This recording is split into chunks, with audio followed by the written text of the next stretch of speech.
지난 시간에 우리가 백당 스님이랑 황벽 스님 이야기, 그 다음에 여우가 된 이야기, 뭐 그런 얘기.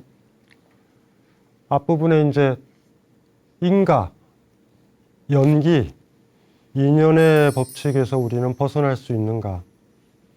부처가 돼도 못 벗어난다. 그러니까 정답은 부처가 돼도 이 인연의 세계에서 벗어난 게 아니라 오히려 인연의 세계에 어두운 게 아니다. 그 불매라고 썼단 말. 박다가 아니다라는 게 중요한 거예요. 미리 모른다.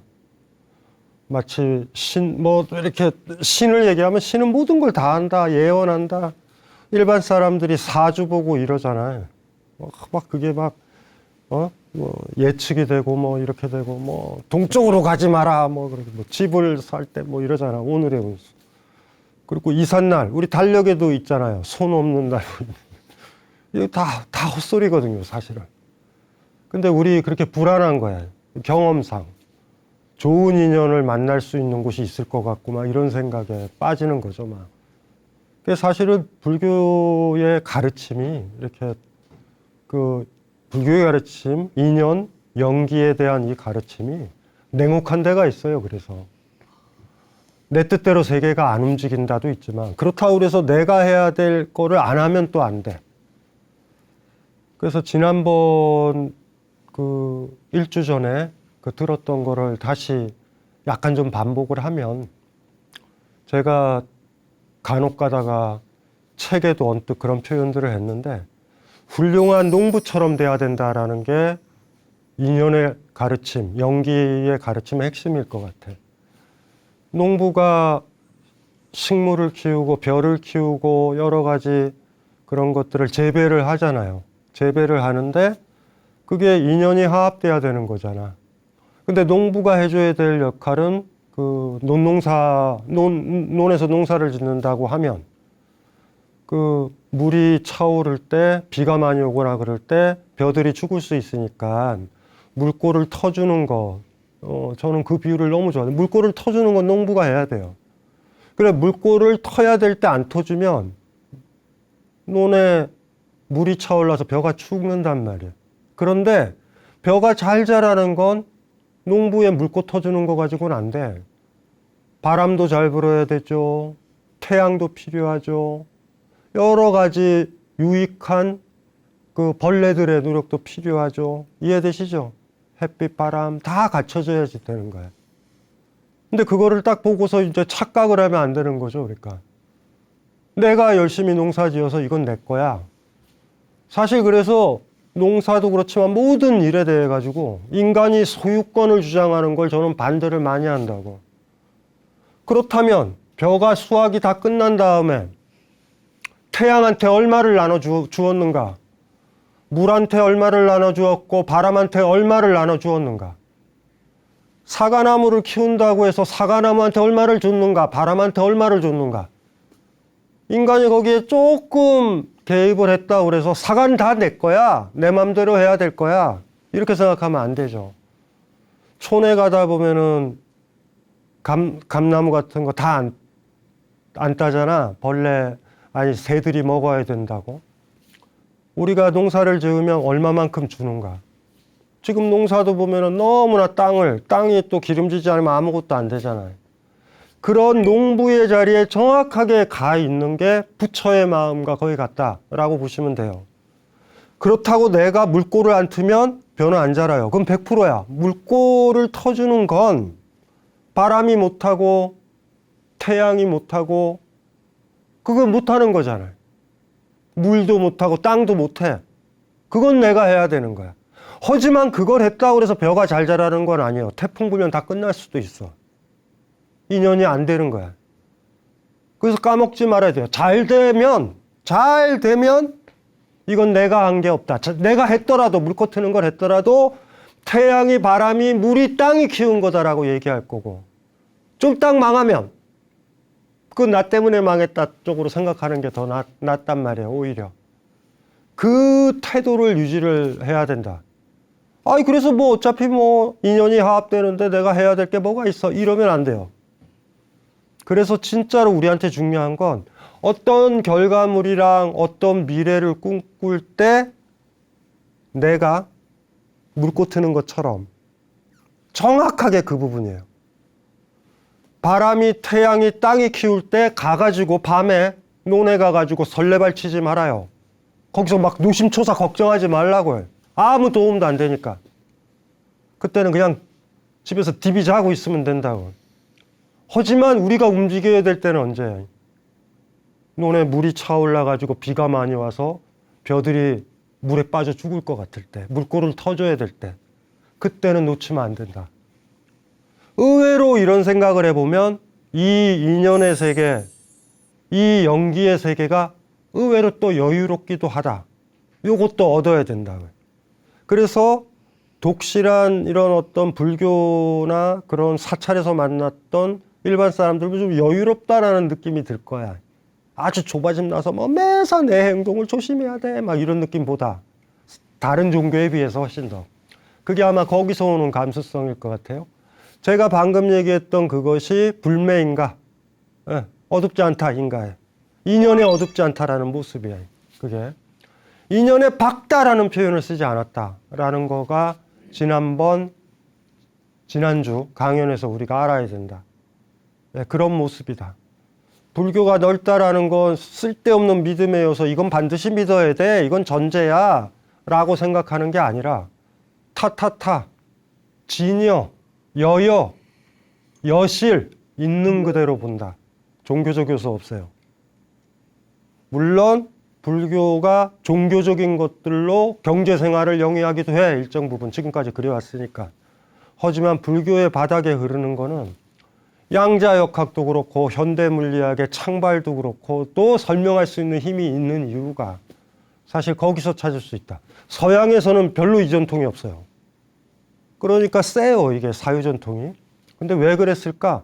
일체의 선입견, 독단, 믿음, 인간 중심주의 이런 거에서 상당히 벗어나 있어서 그런 느낌이 든다라는 거. 불교 공부하다 보면 화두를 풀든 주인이 되든 주인이 됐다 해서 내 마음대로 할 수 있어 이런 것들이 전혀 아니다. 아까 능숙한 농부처럼 되는 거다. 그래, 오해를 하시면 안 돼요. 야, 나 성불하게 되면 이 세상에 고통은 하나도 없을 거야. 아니, 내가 훌륭한 농부가 됐다 그래서 태풍을 어떻게 통제를 해? 태풍의 역할을 내가 어떻게 해? 그래서 다 고마운 거예요. 깨달은 스님도 제자 스님한테 고맙고, 이해되시죠? 동네에서 이렇게 사찰 주변에서 꽃들 피는 것도 고맙고, 스님이 깨달았다고 그래가지고 꽃이 피나? 4월, 5월에 되면 진달래가 그냥 피는 거예요. 그 인연이 돼서. 아, 내가 훌륭한 스님이기 때문에 사찰 주변에 꽃이 펴. 이거 최악인 거예요, 이거는. 이런 오만들은. 고맙죠, 그냥. 아유, 꽃을 잘 만났다. 이리 생각을 해야지 되는 거죠. 대신 그 스님은 자기가 잘못해가지고 그 꽃들을 꺾거나 그러지는 않고 조심해서 걸으면서 나로 인해서 그 꽃이 일주일 더 필 거를 미리 오늘 떨어지게 하진 않는다.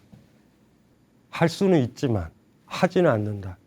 그게 어쩌면 자비일 거다라는 얘기를 해보고요. 우리가 조사, 임재가 그랬잖아요. 부처를 만나면 부처를 죽이고 조사를 만나면 조사를 죽이자. 그래야 내가 부처가 되고 내가 조사가 된다. 아버지를 만나면 아버지를 죽여야죠. 아버지의 말을 계속 들으면 나는 그냥 자식이야. 내가 독립된 어른이 되려면 내가 뭐가 돼야 돼? 내가 아버지가 돼야 되는 거예요. 어차피. 아주 쉬운 얘기예요. 사실은 어찌 보면. 그 불교의 조사 계열의 첫 번째가 달마, 여섯 번째가 해능, 육조 해능. 그 해능의 이야기 기억나죠? 우리 옛날에 비풍비봉 기억나나요? 막 논쟁하고 막 있었을 때 어떤 스님이 그랬잖아.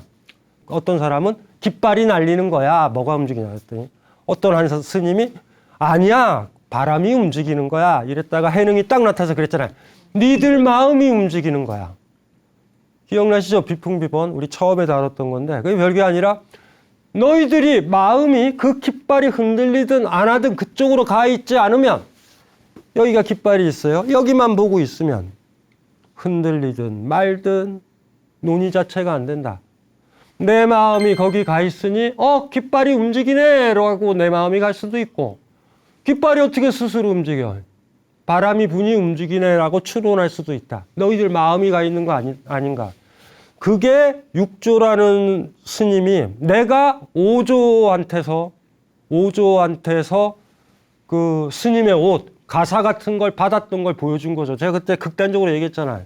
그 얘기를 딱 해서 마음이 움직이는 거야. 딱 이랬더니 거기에 있었던 법성사에 있는 설법 들으러 왔던 모든 사람들이 저 사람은 누구지? 그럴 때 남루한 옷을 딱 벗고 전설에 따르면 황금 가사가 나와가지고 내가 육조다. 그래서 그때 육조로 불교계에 컴백했다. 그게 기억나시죠? 그런데 그러기 전에 육조 해능은 무식하고 글도 모르던 이런 사람인데 오조한테 그걸 받은 거예요. 너 깨우쳤다라고 해서. 난리가 난 거죠. 일종의 옥새 같은 거예요. 그 가사는. 그래가지고 오조가 잘못하면 내 제자들, 오래 있던 제자들이 육조를 해코지 해가지고 육조한테 줬었던 내 가사를 뺏을 수도 있다. 그리고 우리가 기억나죠?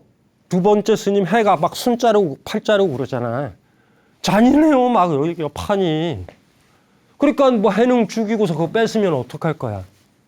그래가지고 얘를 몰래 보내요. 그래서 우리나라로 따지면 문경세제지. 그 문경세제를 넘어야 남도로 넘어가는 거잖아요.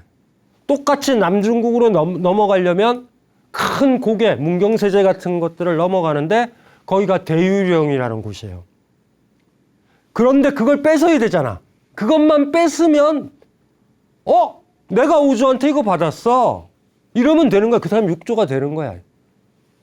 해능이 스님한테 받았었던, 오조 스님한테 받았었던 그 가사를 가지고 대유령에 딱 도착했을 때 한 명이 거기까지 쫓아와요. 그 높은 구름이 지나가고 서늘한 바람이 부는 그 높은 대유령에. 해명이라는 스님. 전직이 뭐냐면 장군이야. 군인이야. 얼마나 말을 잘 타. 도착을 한 거예요. 그 에피소드가 있는 게 우리 오늘 다룰 거예요. 이게 불사선악이라고 무문관에는 이름이 붙였어요. 선악을 생각하지 않는다.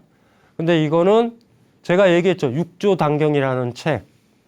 해능의 육조 해능의 그 어록들과 어쨌든 화두도 나오고 에피소드도 나오고 설법했던 내용도 나오는 게 육조단경이거든요.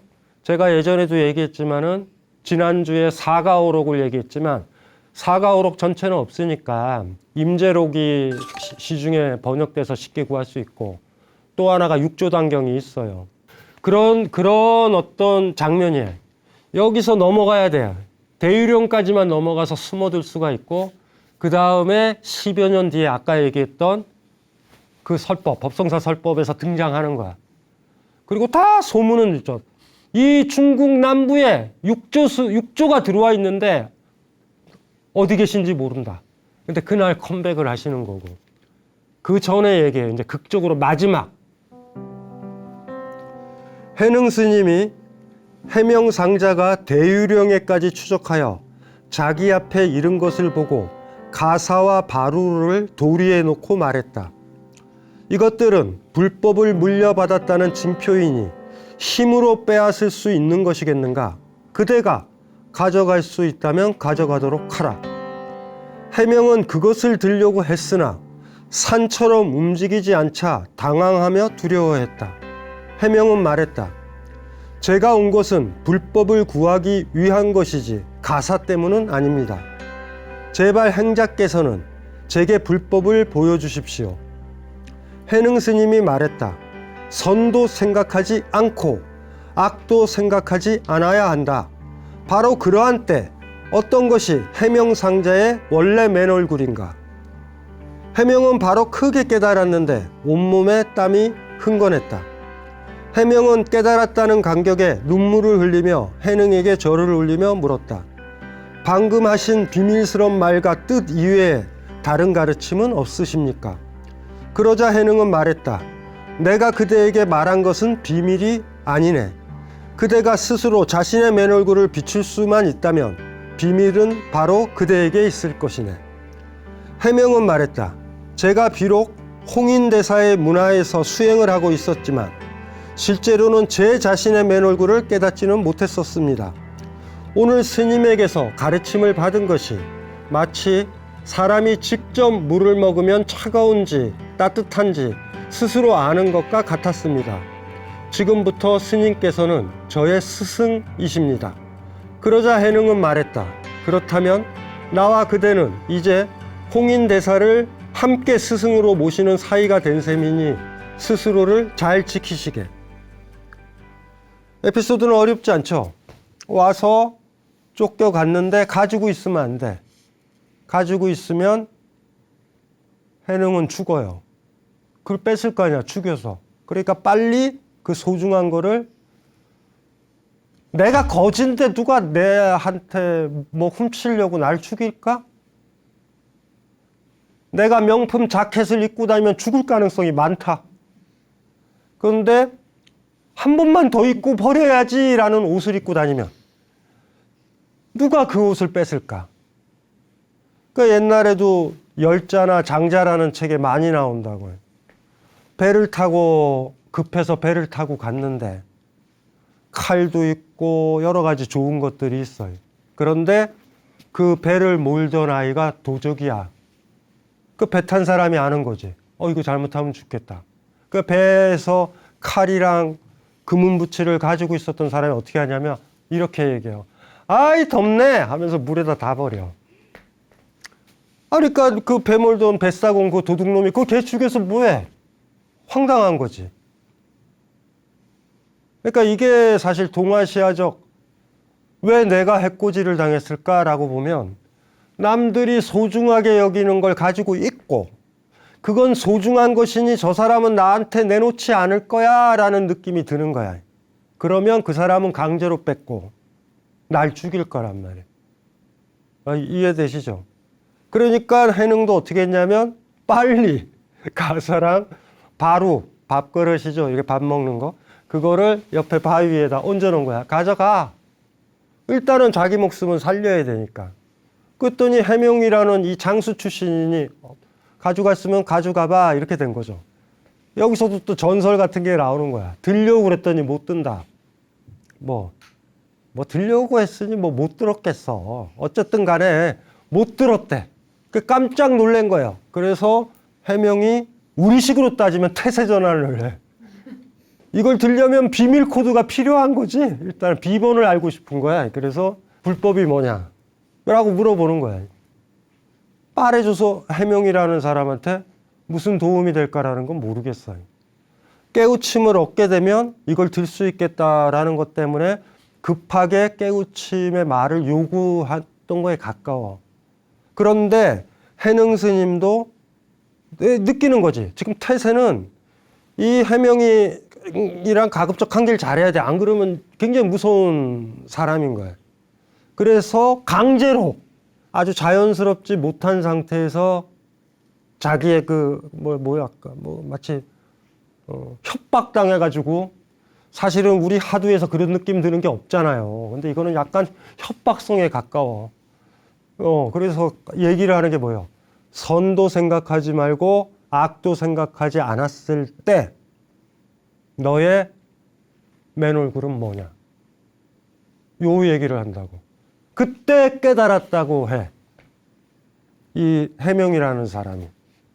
모르겠어요. 그 얘기를 듣고 뭔 말인지 알겠다 해가지고 그 가사를 들었을 때 들렸을까? 비번을 알았을까? 근데 지금 말로는 그러잖아. 이 뭐라 그러냐면 너무 근사하잖아요. 제가 말로만 들었잖아. 이건 시원한 물이야. 이건 따뜻한 물이야. 말로는 들었잖아. 그런데 해능 스님한테 딱 들었더니 그 따뜻한 시원한 물을 시원하게 마셨던 것과 같고 따뜻한 물이면 따뜻한 물을 따뜻하게 마신 것과 같이 진짜 안 거지. 자기가 경험을 했으니까 그렇게 얘기를 하는 거죠. 하는 거면서 또 갑자기 뭐라고 얘기하냐면 이 해명이 선생으로 스승으로 모시겠다 딱 이런 거야. 안 되니까 7조를 노리는 거죠. 근데 이거 딱 들으니까 이건 아니지. 캐릭터가 나랑 같은 캐릭터가 아니야, 이 해명은. 그래서 뭐라 그래요? 에이, 왜 그래? 우리 오조 스님 홍인 있잖아. 우리는 사제 관계잖아. 우린 같은 가족이야. 너 칠조하지 마. 나 또 쫓아오지 마야 해요. 사실은 정확하게. 그래서 이 에피소드를 읽으면 에피소드를 가지고 이렇게 포장을 했지만 그 안에 있는 팩트들을 보면 대유령에서 굉장히 겁박을 받았다. 그리고 어떠한 가정에서 거의 가르침을 줄 수밖에 없는 상황까지 내몰렸다. 그리고 해명은 끝까지 어쨌든지 간에 저 가사는 내가 받겠다. 7조가 되겠다라는 야망이 있어서 스승으로 모시려고 그럴 때 해능은 지혜롭게 해명을 떨궜다. 뭐 이런 바닥에 쌓이고 쌓이면서 전설도 만들고 가사도 안 움직이고 그 뭐 스님 옷이 뭐 그게 뭐 무겁다고 뭐 못 들어요. 뭐 그런 것들 빼면 에피소드가 있는 거죠. 해명한테 고맙다고는 해야 될 것 같아. 강제로 거의 목을 졸라가지고 유일하게 화두 같지 않은 화두, 너무나 근사한 어떤 가르침을 직접적으로 비꼰 것도 없어요. 선악을 생각하지 않을 때, 선도 생각하지 않고 악도 생각하지 않을 때 너의 맨 얼굴은 무엇인가?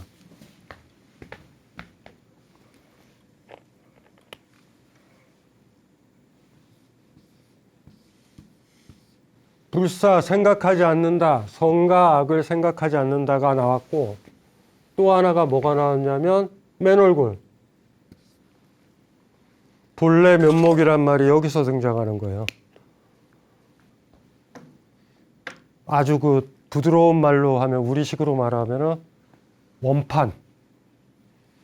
우리 성형수술하면 원판 불변의 법칙 그렇잖아.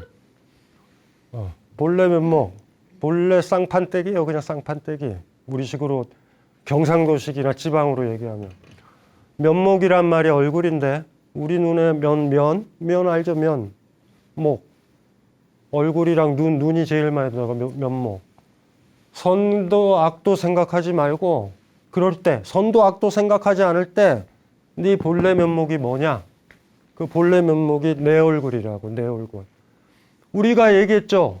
내가 대나무야. 대나무임을 봐야 되죠. 그러면 대나무로 불이 붙으면 대나무 재질에 맞게 불꽃이 나오겠지. 내가 소나무인가 대나무인가를 보는 거야. 예? 이해되시죠? 그럼 본래 면목. 그리고 이 사자를 가만히 보셔야 돼요. 여기 어떻게 구성되어 있어요? 저는 이런 거 싫어해요. 싫어하는데 출전에 있어서만 얘기를 할게요. 한자는 이렇게 결합이 되어 있잖아, 뜻이. 이게 뭐냐면은 밭전자에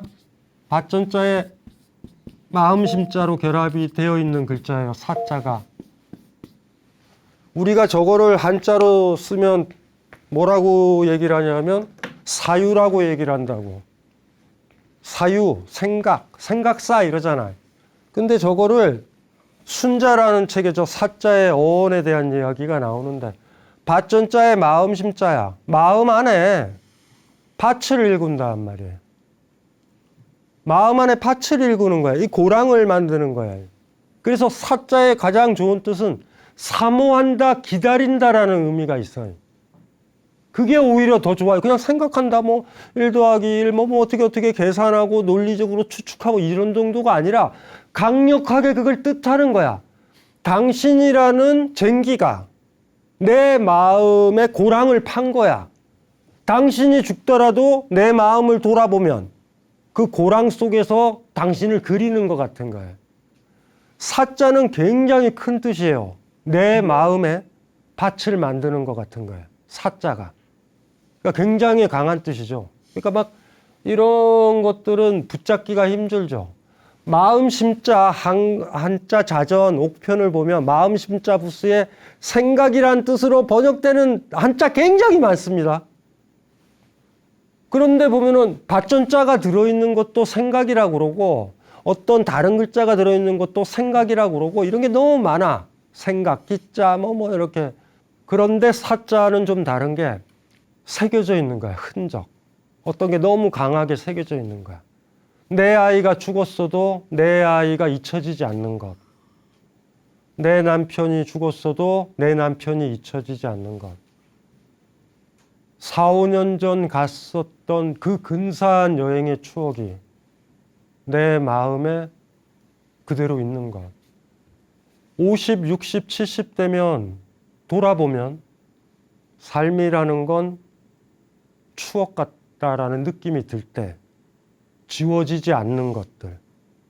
그리고 아련히 그때로 가고 싶고 혹은 그 고랑이 내 마음에 파여졌을 때 그 상대방이나 그 장소로 가고 싶은 느낌이 들 때. 뭐 이럴 때 있잖아요. 죽기 전에 한번 가보고 싶어. 죽기 전에 그 사람 한번 만나고 싶어. 학창시절 선생님 만날 때도 그렇잖아. 그래서 없을 때도 계속 생각나는 사람. 그런 정도의 의미가 사자예요. 그러니까 사자가 강한 뜻이야. 사모한다라는 소리가 난 좋아요. 그래서 사모할 사자 이런 것들. 그러니까 우리가 보통 thinking, 생각한다 보다 훨씬 깊은. 생각하는 거 많잖아. 오늘 뭐 먹을까? 이 정도가 아닌 거야. 지금 요 정도 되면 어렸을 때 우리 어머니가 바깥에 나가서 칼 가지고 나가서 냉이를 캐서 그냥 가볍게 된장 풀어서 끓여줬던 냉이국. 40년 전, 45년 전엔 너무나 평범했던 음식인데 지금은 못 먹는. 지금 뭐 어디 가요? 어디 가가지고 미세먼지랑 찬 거란데 그거를 해. 근데 옛날에는 그렇게 먹을 거라고 생각을 했는데 4월, 5월 정도 되면 제가 제일 그리워하는 게 그거예요. 그래가지고 뭐 어느 집에 가가지고 식당에 가서 그걸 먹더라도 그때 맛은 안 나. 그때. 그냥 가셔가지고 조그만 바구니 가지고 칼 가지고 나물이나 쑥 같은 거 캐는 칼 가지고 가서 그냥 물에 씻어가지고 그냥 끓이셨던 그때 맛. 아마 많이 이렇게 몸이 불편하거나 아니면 5월이 오거나 그러면 매번 생각나는데 작년보다 올해가 더 생각나고 내년 되면 더 많이 생각이 날 것 같아. 이런 게 사자. 누군가가 물어보죠. 선생님 무슨 생각하고 있어요? 냉이국 생각하고 있다. 그럴 때 그게 우리가 보통 말하는 think, 생각한다와는 좀 다른 깊이가 있다. 그런데 생각하지 말래. 이거는 만만한 게 아니에요. 선도 생각하지 말고 악도 생각하지 마라. 그래야 된다. 여기서 이제 골치 아픈 거예요. 여기서 굉장히 민감하게 나오는 거야. 선악을 생각하지 말아야 된다. 그래야 그때 네 본래 얼굴은 뭔가. 이게 이제 우리가 고민을 해봐야 되는데 니체의 도움을 조금 얻을 거예요. 니체의 책 중에서 선악을 넘어서라는 책이 있어요. 선악을 넘어서. 똑같아요. 우리 번역하면. 근데 니체가 뭐라고 얘기하냐면 내가 선악을 넘는다고 그래서 내가 얘기했던 건 좋음과 나쁨을 넘어가라고 얘기하는 건 아니다. 라고 얘기를 해. 영어로 얘기를 해볼까요?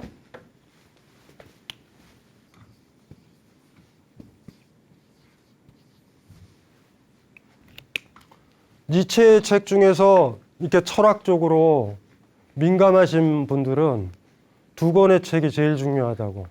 선악을 넘어서와 도덕의 계보와. 뭔가 선악의 느낌이 나지 않아요?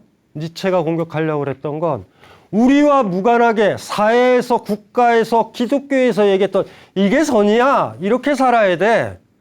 만약에 우리식으로 따지면 동아시아는 유학 전통이 그거에 근접해. 너 여자야. 여자는 삼종지도야. 결혼하기 전에는 아버지 따르고 결혼해서는 남편 따르고 남편 죽으면 아들 말 들어야 돼. 그렇게 들어야 돼. 그게 선이야. 듣지 않으면 악이야. 무슨 말인지 알죠? 그거는 내가 정한 게 아니에요. 동아시아에서 유학이 그 역할을 했다고. 그건 못 벗어나. 남자는 하늘이고 여자는 땅이다.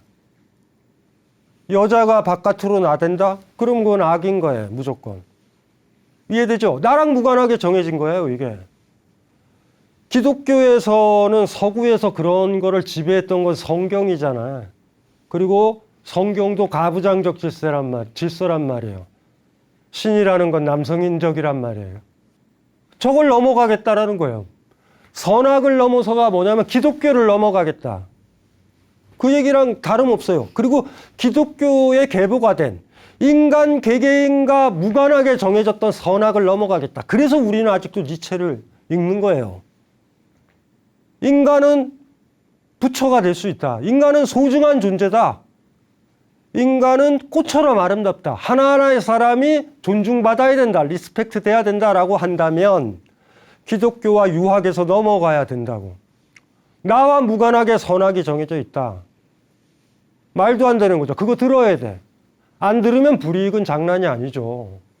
그래서 니체가 서양에서는 선악을 넘어서라는 책을 썼고 도덕의 계보학을 쓴 거야. 어떻게 해서 선악이라는 제가 왜 이 대문자로 썼겠어? 절대적이라는 거예요. 대문자는. 이 세계를 어떻게 넘어가야 된다. 왜 남들이 정해놓은 기존 사회 간섭 권력 구조가 정해놓은 대로 네가 살아가느냐. 이런 거지.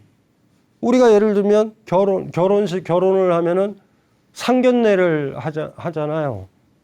상견례를 왜 해? 내가 그 남자를 여자 입장에서 그 남자를 사랑하는 건데 그 남자의 어머니랑 만나서 뭐 하려고? 왜 그 연애할 때는 굳이 결혼을 염두에 안 두면 그 남자친구의 엄마를 내가 뭐 하러 만나? 통보만 하면 되지. 내가 어른이면 그냥 결혼하면 그만이라고. 아직도 우리는 그거 한다고요. 그리고 무슨 상견례 때 잘 보이려고 그러고 나는 이 결혼 반대일세 이런 얘기 안 들으려고 그러고 뭐 이러면 답이 없잖아요. 그러면 그 사람들이 원하는 대로 해야 되잖아요. 나 어떻게 앉아 있어야 돼? 상견례 하는 날 며느리면 조신하게 앉아 있어야지. 앉아가지고 뭐 트름도 하고 방구도 끼고 막 그럴 거야? 막 뿡뿡뿡뿡 하고 집에서처럼 못 하잖아. 그러니까 저런 게 국가 애빌의 세계인 거예요. 그런데 니체는 뭐라고 얘기했냐면 국가 애빌, 내가 성가학을 넘어서라고 했을 때 나는 이 소문자 국가 배드라는 거를 넘어서라고 얘기한 건 아니다. 나는 내가 봤을 때 나의 삶을 유쾌하게 만들고 활기차게 만들고 재미있게 만드는 그런 대상을 만나면 굿이라고 느끼잖아요. 산책을 하는데 너무나 공기가 맑고 바람도 좋고 파란 하늘도 보이고 구름도 예쁘고 할 때 굿이잖아요. 무슨 말인지 알죠? 그런데 갑자기 막 미세먼지, 흙먼지 날리고 비 오고 막 이러면 배드잖아. 이해되죠? 내가 평가를 하는 거야. 그리고 하면 어떻게 되는 거예요? 굿이라고 그러면 그 관계를 유지하면 되고 더 산책하면 되고 배드라고 느끼면 어떻게 하면 돼? 집으로 들어오면 되는 거지. 반면 오늘은 산책하는 날이야. 정해져 있어. 어떤 종교에서는 어떤 날은 밥 먹지 말자, 이 날은 먹지 말고 뭐 이런 것들 있잖아요. 정해져 있어. 안 먹으면 죽는데, 지금 아픈데. 그런데 니체가 재밌는 얘기를 하는 거예요. 국가 애빌. 이걸 넘어간다라고 내가 책을 썼다. 그런데 그거 자체가 아무것도 좋지 않아, 좋은 게 없어. 이렇게 맹하니 사는 게 아니라 오히려 내가 느끼고 내가 판단하는 세계가 열려야 된다. 왜 어떤 교수가 이 그림 좋아 그러면 좋지도 않은데 좋은 것 같아요 이러고 살잖아요. 진짜로 내가 좋은 거를 찾아야 된다. 이 사람이 트렌드고 이 옷이 트렌드야. 내가 좋아하는 게 아니야. 내가 자신이. 근데 이거 입어야 근사해 보여. 우리가 사실은 자본주의 사회도 이거 지키는 게 아니에요. 이거 지키잖아요. 패션처럼. 패션이라는 게 저런 거잖아. 이 정도 입어줘야 되고 이 정도 가전제품 가져야 되고 이 정도 집에서 살아야 되고 이런 것들이 정해져 있잖아. 그런데 저걸 벗어나자고 했을 때 니체가 얘기하는 거예요. 내가 국가 애빌 저 앞에 거 내가 아니라 다른 타인 나보다 압도적인 힘을 가진 간섭들이 얘기했던 국가 애빌을 넘어가자고 했지. 그 이유는 내가, 내 자신이 내 본래 면목으로 이쁜 척 하는 게 아니라 나의 국가, 나의 배들을 찾기 위함이다. 진짜 남들이 손가락질해도 나 트로트 좋아 이럴 수 있다고. 남들은 거기 가지도 않는데 난 여기 앉는 게 너무 좋아 해서 나의 곳을 찾을 수 있는가. 우리 대부분 여기에 휘말려 있지 않아요? 그게 종교적인 거든 자본주의적인 거든. 그걸 넘어가야 된다. 남들이 다 입고 그 정도 입어줘야 된다라고 해가지고 입는 옷 말고 이 옷 내가 너무 좋다. 이 옷 너무 나쁘다. 이러면 안 입으면 되는 거예요. 그쵸? 해능이 뭐라고 그랬어요? 해명이라는 스님한테. 해명이라는 장수 출신 스님이 가사랑 바루를 뺏으러 올 때 뭐라고 가르침을 내렸어요? 선도 생각하지 말고 악도 생각하지 말고 그럴 때 너의 본래 면목이 뭐냐라고 그랬잖아. 사실 이걸 물어봤을 때는 핵심적인 걸 물어보는 거야. 네가 원하는 게 뭐니? 너 깨우침을 원하니? 굉장히 복잡한 걸 사실 물어본 거예요. 뭐 가르침을 주십시오. 가사와 바루 뭐 이런 헛소리 하지 말고 너 아까 진짜로 원했던 거는 중생한테 자비를 구하고 가르침을 내릴 수 있는 어떤 깨달은 부처가 아니라 외적인 것. 이거는 5조의 가사야. 이거 입어줘야 돼. 이걸 레어 아이템이야. 너 이러지 않았는가라는 걸 물어본 것일 수도 있어요. 아니면 전공법적으로 그냥 독해를 해도 돼. 야 얘야. 불교에서 말했었던 모든 것, 이 가사를 포함해서 이 많은 것들, 이거 의미가 없다. 너 자신으로 돌아가라. 네 본래 면목으로 돌아가라. 그래야 부처가 된다. 앵무새가 되지 마라. 기억나죠? 선악을 생각하면서 다른 건 앵무새로 사는 거예요. 성경처럼 살아가는 거고 삼종지도 지키는 거고요. 유학의 가르침 지키는 거예요.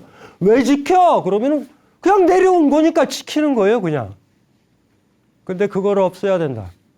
온몸으로 다른 사람이 하나도 없고 다른 사람 눈치도 보지 말고 내가 진짜 굿이라고 생각하고 배드라고 생각하는 거.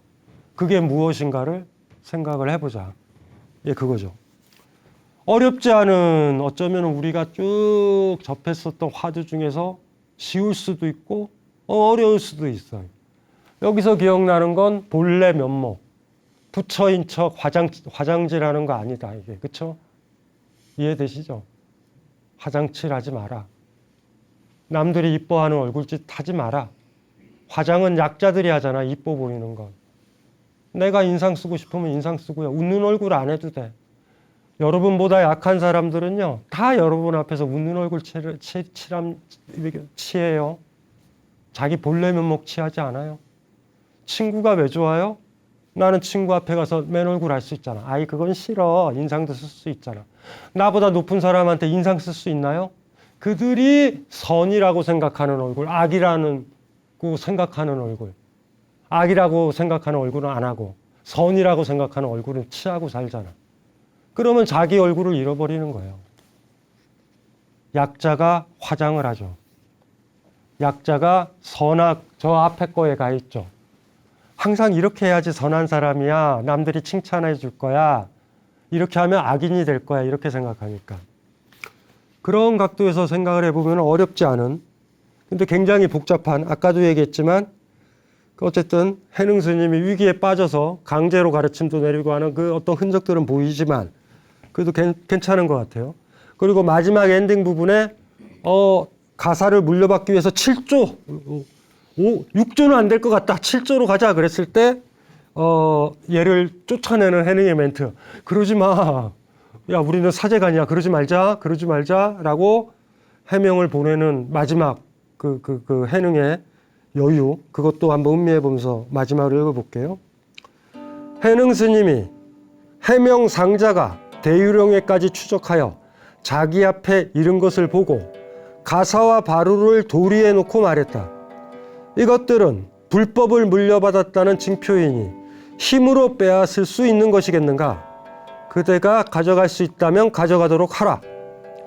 해명은 그것을 들려고 했으나 산처럼 움직이지 않자 당황하며 두려워했다. 해명은 말했다. 제가 온 것은 불법을 구하기 위한 것이지 가사 때문은 아닙니다. 제발 행자께서는 제게 불법을 보여주십시오. 해능 스님이 말했다. 선도 생각하지 않고 악도 생각하지 않아야 한다. 바로 그러한 때 어떤 것이 해명상자의 원래 맨얼굴인가? 해명은 바로 크게 깨달았는데 온몸에 땀이 흥건했다.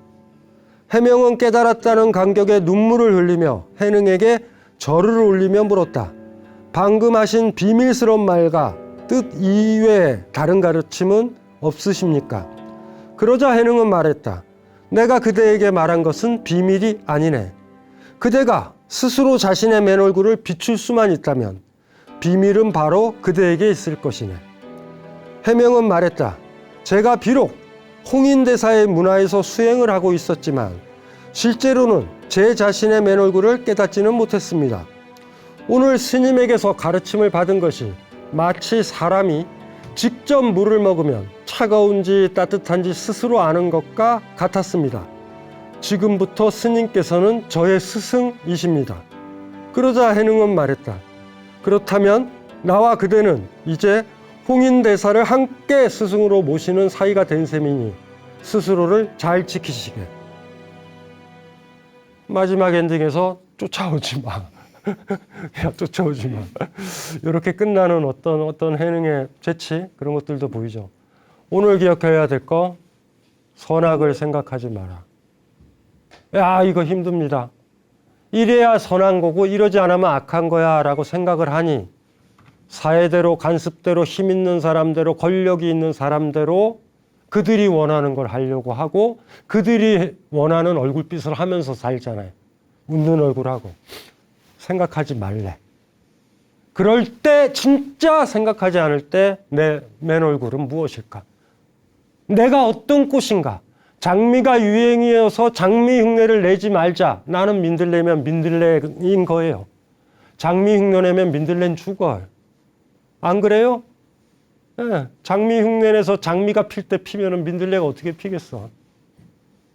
그것만 제대로 보면 누구나 다 꽃이다. 그럼 누구나 다 부처가 될 수 있다. 이게 육조 해능 이야기, 육조 단경 이야기고 우리가 의미를 해봐야 되죠. 사자의 의미를 굉장히 강하게 읽읍시다. 마음속에 생긴 그 오랜 교육받은 일항들, 진리라고 생각했던 그것들을, 그 일항들을 펴야 된다고. 이해되죠? 도화지처럼. 그래서 맨얼굴을 만들었으면 좋겠어요. 그래서 불사선악, 선도, 악도 마음의 그 일항처럼 가지고 있지 말아야 된다. 요 정신 한번 해보세요. 야, 이게 옳다, 선이다, 악이다 버리고 한번 해보세요. 그러면 어느 사이인가 자기의 맨얼굴들이 보이지 않을까 그런 생각이 들어요. 네, 이걸로 마치겠습니다.